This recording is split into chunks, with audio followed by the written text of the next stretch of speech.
दोस्तों इस video lecture में हम जानेंगे अलैंगिक प्रजनन यानी कि एसेक्सुअल रिप्रोडक्शन किसे कहते हैं। चलिए जानते हैं। एक सिंपल और आसान परिभाषा जो है उसका हम आपके लिए नोट करके लाए हैं। चलिए दोस्तों हम जानते हैं अलैंगिक जनन। अलैंगिक जनन किसे कहते हैं? जब किसी जीव का जन्म एक ही जनक के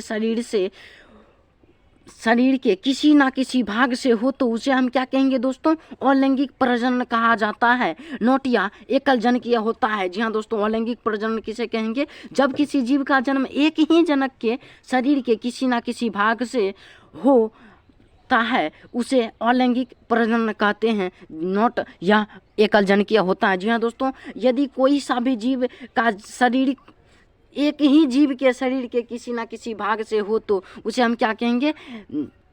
अलैंगिक जनन कहेंगे, अलैंगिक प्रजनन कहेंगे। दोस्तों यदि हम इसका आगे चलते हैं दोस्तों, आगे हम जानते हैं कि एकल जनकीय या एकल जनकीय होता है। लेकिन एकल जनकीय हम किसे कहेंगे? चलिए दोस्तों हम जानते हैं एकल जनकीय किसे कहेंगे।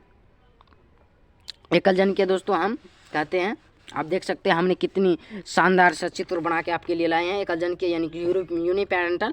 यूनिपेरेंटल किसे कहते हैं? जब जनन की क्रिया में एक ही जनक भाग ले तो उसे क्या कहते हैं? यूनिपेरेंटल कहा जाता है। दोस्तों जब जनन की क्रिया में क्यों एक ही जीव भाग ले तो उसे क्या कहेंगे हम? यूनिपेरेंटल कहेंगे। एक ही जीव होनी चाहिए, एक से ज़्यादा अधिक नहीं होनी चाहिए। जब जनन होगा तो उसमें जस्ट लाइक हम जनन करते हैं तो हमारे उसमें क्या होता है? दो जीव, हमारे मम्मी और पापा, उसमें अर्धसूत्री विभाजन होता है।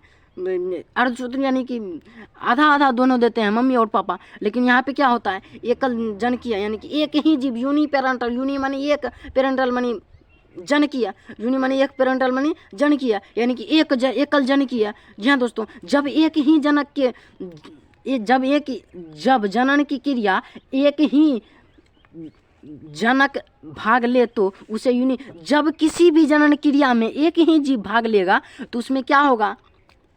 ओबियसली यूनिपेरेंटल होगा, एकल जनकीय जीव होगा वो।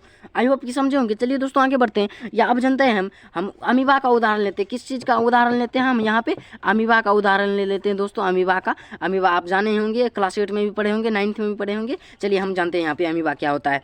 अमीबा देखिए दोस्तों क्या होता है।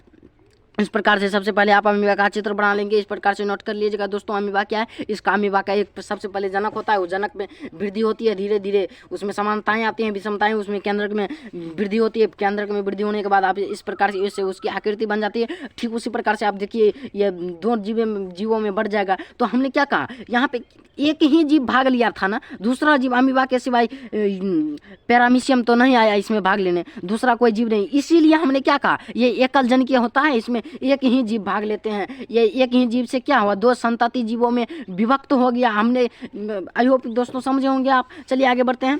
अब दूसरा हमने एग्जाम्पल लिया है, आप इस प्रकार से देख सकते हैं। पैरामीशियम का हमने एग्जाम्पल लिया है। किसका लिया है? पैरामीशियम का।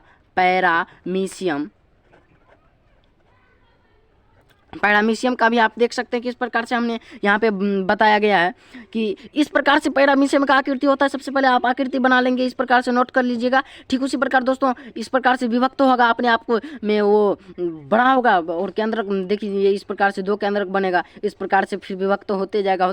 एक समय ऐसा आगे ये दोनों भागों में बढ़ हो जाएगा, दो संतति होगी। यहाँ पे हमने क्या देखा? एक ही जीव ना भाग लिया, इसमें कोई युगलिना तो नहीं आया भाग लेना, अमीबा तो नहीं आया भाग लेने, यह अपने आप एक ही जीव बन गया। यहाँ भी एक ही जीव बन गया। आई होप दोस्तों समझे होंगे। अगली वीडियो लेक्चर में हम जानेंगे अलैंगिक जनन के